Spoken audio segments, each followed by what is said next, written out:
Thanks for joining us for this hour of Sun News Live. Secretary of State John Kerry says the United States has evidence Syria used sarin gas on its people. Secretary Kerry made the comments while speaking on CNN's State of the Union.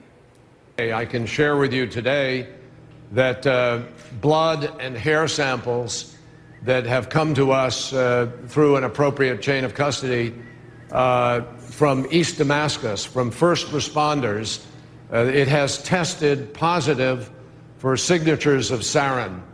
So each day that goes by, this case is even stronger. We know that the regime ordered this attack. We know they prepared for it. We know where the rockets came from. We know where they landed. We know the damage that was done afterwards. We've seen the horrific scenes all over the social media, and we have evidence of it in other ways, and we know that the regime tried to cover up afterwards. Secretary Kerry made those remarks a day after U.S. President Barack Obama said he's ready to authorize a strike on Syria, but will wait for approval from Congress. The United States believes its proposal will act as a strong deterrent for future chemical weapons attacks. The United Nations also held a press conference today. Spokesperson Martin Nezrisky said its samples from Syria will be expedited, but is unsure when results will be returned. The United Nations mission is uniquely capable of establishing in an impartial and credible manner the facts of any use of chemical weapons based directly on evidence collected on the ground. We're not giving a timeline. Despite various reports of different timelines, we are not giving a timeline. Well, Beatrice Vaisman's been tracking the story for us all day, and she's here in studio to tell us what's happening on Capitol Hill. Well, Brian, as we speak right now, for the first time, members of Congress are actually getting a classified briefing when it comes to the escalating situation in Syria. And they're actually being told all of the evidence that the United States says fingers the Assad regime as the perpetrators of that deadly chemical gas attack in Damascus on August 21st. We actually have some video of a camera that's staked out right outside of these hearings that show some congressmen and women arriving, going through the metal detectors and making their way into the room where they're actually getting briefed by quite some high-level Obama administration aides. Now, we're talking about people like Tony Blinken, who's the White House Deputy National Security Advisor, a guy, Robert Cardillo, who's one of the highest national intelligence advisors, and Wendy Sherman, who's the Undersecretary of State. So certainly some fairly high-level officials when it comes to the national security team. We also know that briefings like this will be happening over the course of the next several days, leading right up to September 9th, which is when both the Senate and the House of Representatives resume from their summer recess.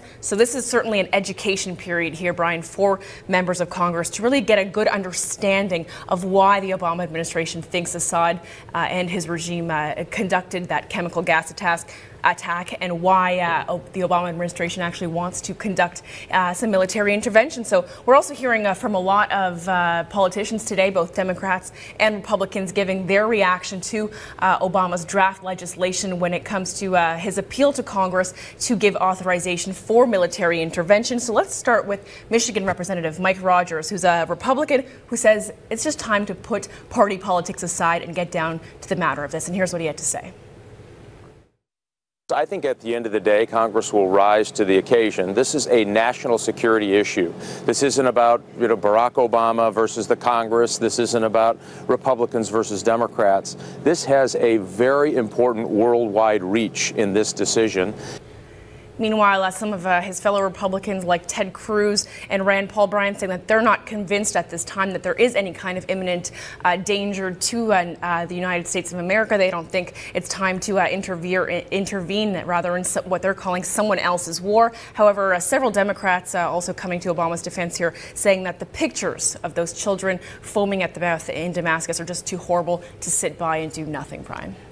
Beatrice, if Congress comes back with a negative result on the president's question he's put to them, how likely is it that he'll still go ahead with the green light on this military mission? That's a great question because, in fact, all the politicians that were asked today whether they think Congress will vote yes or no, they say, hey, it's really a 50-50 split at this point. They do think the Senate will rubber stamp Obama's legislation. Meanwhile, he might have a little bit of a harder time in the House of Representatives that is controlled by the Republicans. But we do know the president was asked this actually yesterday as he was leaving the podium. A reporter shouted, if Congress says no, will you still forgo that that and go through with a military intervention. He kept silent, though John Kerry saying, hey, he is the commander-in-chief. He can act and move forward with this military intervention with or without Congress. John McCain, though, saying if Congress does not support the president, it could cause for some embarrassment for the United States on an international scale. And here's what John McCain, the senator of Arizona, had to say on Meet the Press this morning. The consequences of the Congress of the United States overriding a decision of the President of the United States of this magnitude are really very, very serious. And already we're sending a bad signal to Iran, to North Korea, to Bashar Assad. But if we overrode the President's decision and did nothing, then, that sounds like you're a conditional yes. No, I want to see the plan and a strategy that this will achieve some goals that we need to achieve. Senator McCain there, Brian, very clearly concerned about what happens now if Congress goes against the president. What kind of a message would this send to the international community, and how this would challenge America's credibility on the international scale? All right, thanks for this, Beatrice. Okay. Beatrice Vaisman joining us here in studio.